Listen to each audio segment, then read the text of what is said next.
Sir ಇನ್ನೊಂದು ಚರ್ಚೆ ಅಂದ್ರೆ ಇವಾಗ ದರ್ಶನ್ ರವರು ಮನೆ ಊಟಕ್ಕೆ ಈಗಾಗಲೇ ಅರ್ಜಿ ಹಾಕಿದ್ದಾರೆ ಅಂತ. ಅಂದ್ರೆ ಅದು ಎಷ್ಟರ ಮಟ್ಟಿಗೆ ಸರಿ ಸರ್? ಅಂದ್ರೆ ಊಟ ಕೊಡ್ತಾರಾ ಏನು ಸರ್, ಸರಿನಾ ಏನು ಅಂತ?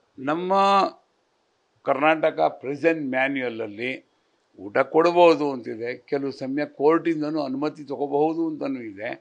ಈ ಕೇಸಲ್ಲಿ ಏನಾಗ್ತದೆ ಅಂತ ಹೇಳಿದ್ರೆ, ಜೊತೆಲಿ ಭಾಳ ಜನ ಇದ್ದಾರೆ, ಬೇರೆ ಬೇರೆ ಆರೋಪಿಗಳೆಲ್ಲ ಇದ್ದಾರೆ. ನಾಳೆ ಇವ್ರಿಗೆ ತಂದು ಕೊಟ್ಟಾಗ ನಾಳೆ ನಮಗೂ ತರಿಸ್ಕೊಡು ಅಂತ ಇವ್ರ ಮೇಲೆ ಒತ್ತಡ ಇರೋದು, ಇಲ್ಲ ನಮಗೂ ನಮ್ಮ ಮನೆಯಿಂದ ತರಿಸ್ಕೊಳಕ್ಕೆ ಬಿಡಿ ಅನ್ನೋದು, ಇಲ್ಲ ಬೇರೆ ಬೇರೆ ಕೈದಿಗಳೆಲ್ಲ 4,000 ಜನ ಇದ್ದೀವಿ ನಮಗೆ ಬಿಟ್ಟು ಇದ್ಯಾಕೆ ಅನ್ನೋದು, ನಮಗೂ ಕೊಡಿಸಿ ಅನ್ನೋದು, ಇವೆಲ್ಲ ಒಳಗಡೆ ಆಡಳಿತಕ್ಕೆ ಸಮಸ್ಯೆ ಆಗ್ತದೆ. ಈಗ ಯಾರು ಬಂದವ್ರೆ, ಯಾರು ಊಟ ಕೊಡ್ತಾವ್ರೆ ಅದು ನಮ್ಗೆ ಗೊತ್ತಾಗಲ್ಲ. ಒಂದೊಂದು ಸಾರಿ ಸಾವಿರಾರು ಜನ ಬರ್ತಾರೆ ಹೋಗ್ತಾ ಇರ್ತಾರೆ, ಏನಾದ್ರು ವ್ಯತ್ಯಾಸ ಆಗಿಬಿಟ್ರೆ, ಏನಾದ್ರು ವ್ಯತ್ಯಾಸ ಆದರೆ ಅದಕ್ಕೋಸ್ಕರ ಬೇಡ ಅಂದ್ಬಿಟ್ಟು ಅಂತ ಕ್ಯಾನ್ಸಲ್ ಮಾಡಿರ್ತಾರೆ ಸರ್. ಏನು ಬಿಸ್ಕೆಟು, ಬ್ರೆಡ್ಡು ಇಂಥವು ಯಾವುದಾದ್ರೂ, ಹಣ್ಣು ಇಂಥದ್ದು ಯಾವುದೇ ಕೊಟ್ಟರು ಬೇಡ ಅಂತ ಹೇಳಲ್ಲ ಸರ್. ಊಟ ಎಲ್ಲನೂ ತಂದು ಕೊಡೋಕ್ಕಾಗಲ್ಲ ಸರ್, ಕಷ್ಟ ಇದೆ. ಅಂದ್ರೆ ಊಟದ ವ್ಯವಸ್ಥೆ ಯಾವ ರೀತಿ ಇರುತ್ತೆ ಸರ್? ಅಂದ್ರೆ ಎಲ್ಲ ಕೈದಿಗಳಿಗೂ ಚೆನ್ನಾಗಿರುತ್ತಾ ಏನು ಅಂತ? ಪ್ರತಿ ದಿನ ಒಂದೊಂದು ಇದು ಕೊಡ್ತಾರೆ ಸರ್, ತಿಂಡಿ ಕೊಡ್ತಾರೆ. ವಾರಕ್ಕೆ ಒಂದ್ಸತಿ ಮಟನ್ ಕೊಡ್ತಾರೆ, ಮತ್ತು ಬೆಳಿಗ್ಗೆ ಹೊತ್ತು ಟೀ ಕೊಡ್ತಾರೆ. ಬೆಳಿಗ್ಗೆ 7:30ಗೆಲ್ಲ ಟಿಫನ್ ಕೊಟ್ಬಿಟ್ಟಿರ್ತಾರೆ ಸರ್.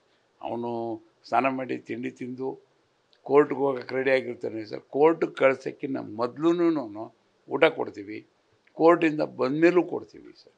ಸುಮ್ಮನೆ ಇಮ್ಯಾಜಿನ್ ಮಾಡ್ಕೊಳ್ಳಿ, 4,000 ಜನಕ್ಕೆ ನಮ್ಮ ಸ್ಟಾಫ್ ಅವರು ನಿಂತು ಊಟ ಕೊಡಿಸ್ಬೇಕು ಅಂತ ಹೇಳಿದ್ರೆ ಭಾಳ ದೊಡ್ಡ ಕೆಲಸ ಸರ್.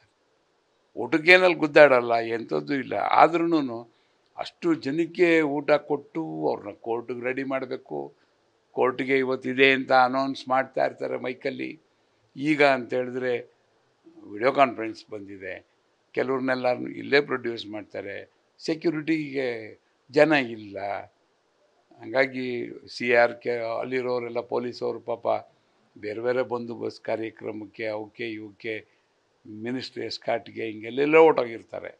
ಅಂಥ ಟೈಮಲ್ಲಿ ಅವ್ರು ವಿಡಿಯೋ ಕಾನ್ಫರೆನ್ಸಲ್ಲೇನೆ ಕೋರ್ಟ್ಗೆ ಹಾಜರುಪಡಿಸ್ತಾರೆ.